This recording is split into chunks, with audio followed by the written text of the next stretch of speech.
I'm Tamara from Tasty Tea Cakes, and today I'm going to be showing you how to ice a cake board with sugar paste. So to start off with, I've got a 12-inch round cake drum. Cake drums are thicker than cake cards, and this is what I use to put all my cakes on once they're decorated. So I've got a 12-inch board because I'm going to be sticking a 8-inch cake on top of it. I have a general rule that I always go 4 inches bigger than the cake I'm decorating for the board. You can go bigger, so if you've got something that's got a lot of decoration on the board, you could go as big as you need, but generally I wouldn't go any smaller than 4 inches bigger than the cake. So if it was a 6-inch cake, I'd probably use a 10-inch board. For an 8-inch cake, a 12-inch board. Okay, so let's start. Right, so I've got some white sugar paste here. This one's Renshaw's, but you could use any. I often use the supermarket's own brands. And I've got this Rainbow Dust Pro Gel in turquoise because this cake is going to have rainbows and unicorns and all sorts on. So I thought this is a really nice colour to go with. So I've already pre-coloured some sugar paste up because it does take a bit of time and I didn't want to do the fast forwardy thing on the video. So here we are. As you can see, it's got a lovely shade of turquoise. So I'm just going to cut some off because I'm also going to use some of this to cover my cake with. So I think that should be enough to cover the cake board. I might need a little bit more in a bit, but we will judge that shortly. So just put the rest of your sugar paste away. Make sure it's in a sealed airtight bag. I'm just going to move the board out of the way as well. And then I'm just going to start by dusting the surface of my mat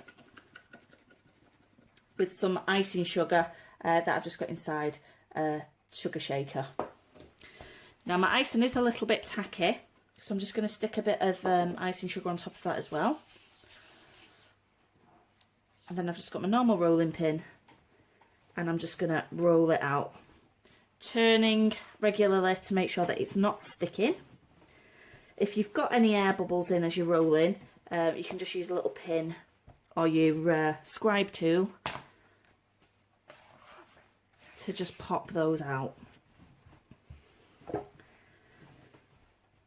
And you want to roll it out so that it's about the same size as your board. So just check that. You can see just a little bit bigger, so we've got a little bit to trim off. Right, so now all I'm going to do is take a bit of water, dip my fingers in. I'm trying not to get any drips on my fresh icing, but I'm just going to rub that in on top of the cake board. You don't want it absolutely dripping, just so that it's enough water on to get a bit of tackiness onto that icing to adhere the icing to the board. So I'm just going to dry my hands now so that I don't make the icing sticky. Give me a moment.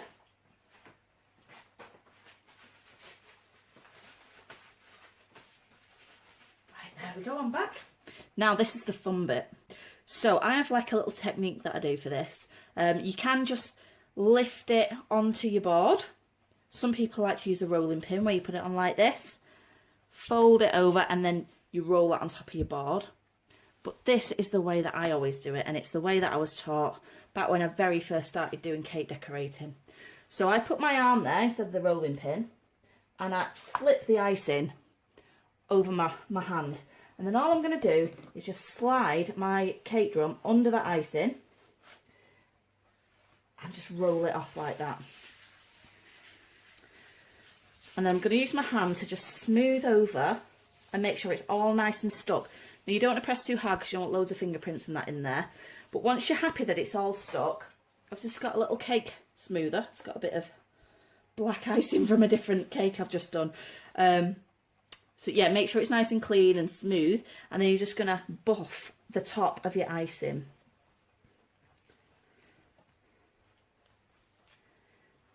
Like so.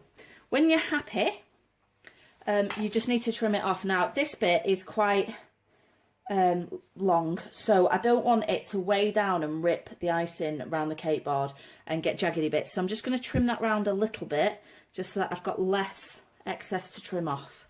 Just put that to one side and then I'm just going to lift my board up and I'm just going to use my knife like so to go around the edge.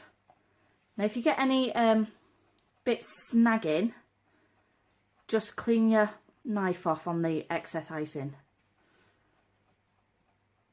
Oh, my knife's that sharp, it's catching on the foil on the board.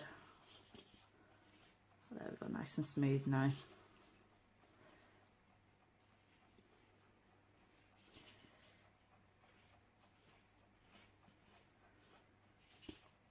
And the last bit.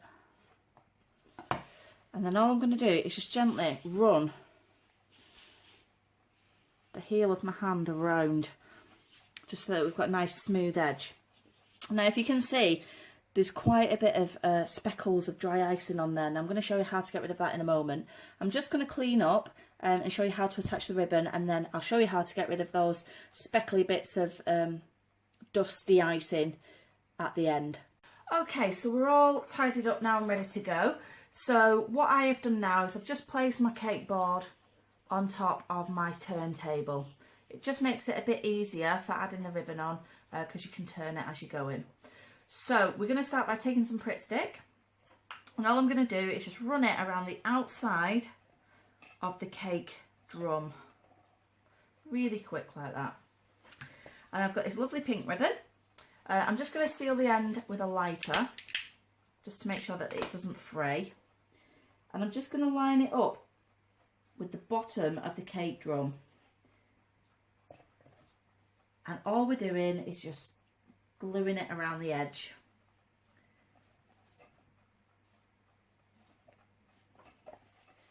Like so.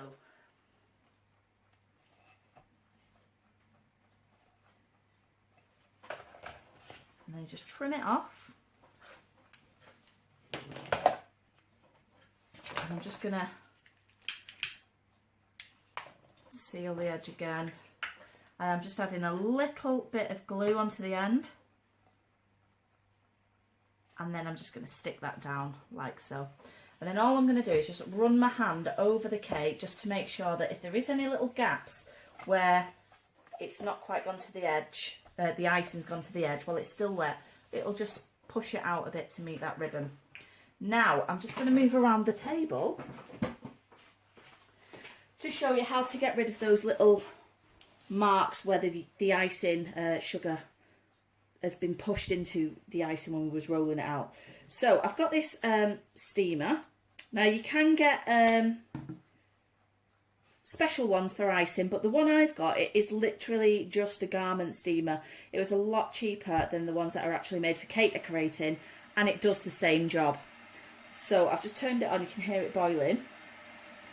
Now I never fill mine up to max because I found when I did, it was just, as it boiled to create the steam, it was just spitting water everywhere. So I only ever now fill it half full, and it heats up really, really quick. So you can hear it's nearly boiling. Right, and there we go. You should be able to see the steam coming out now. Can you see it? Well, there's lots of steam there even if you can't. So I'm just going to now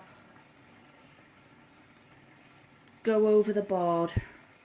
Not staying in one place because it will make your board really, really wet and tacky.